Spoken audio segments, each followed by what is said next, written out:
der ikke er flere beviser at føre, kan vi måske bede juryen gå til votering.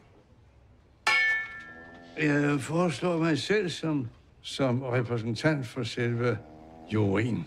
Og dem, der er imod, rækker hånden op. Nu.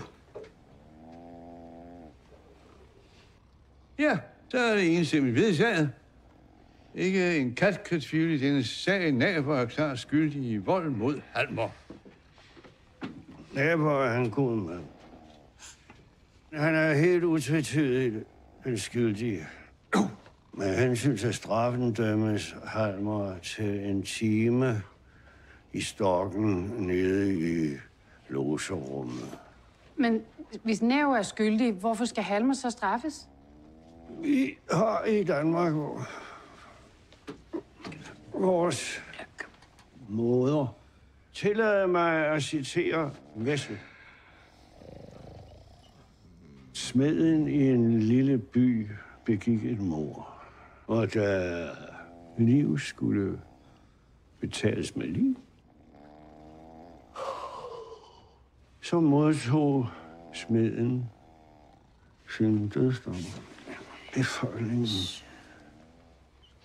gik til dommeren for personligt at græde ud. Uden smed ville al handel, al produktion i byen gå helt i stå. Derimod havde man 2 bager, men kun brug for én.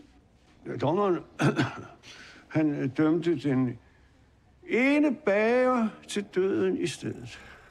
Og som han skreg, da de trak ham bort til gaden. Nå, men altså, Naber er den eneste her på hospitalet, som har erfaring med partikelkanonen. Hvis vi kommer til at fornærme Naber med risiko for, at han selv søger til Skejby, så må vi rette bager for smed og straffe Halmer. De kendes for ret. Halmer dømmes til en time i gabestokken nede i kælderen. Og naturligvis tilføjet samtaleforbud. Retten er hævet. En lever i hjernen.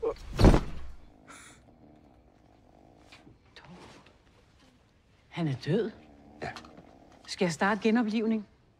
Han har haft 20 gode år på opium nede i Emeritussernes hule. Vi lader det være ved det. Fred være med Antonsen. Retten är hävd.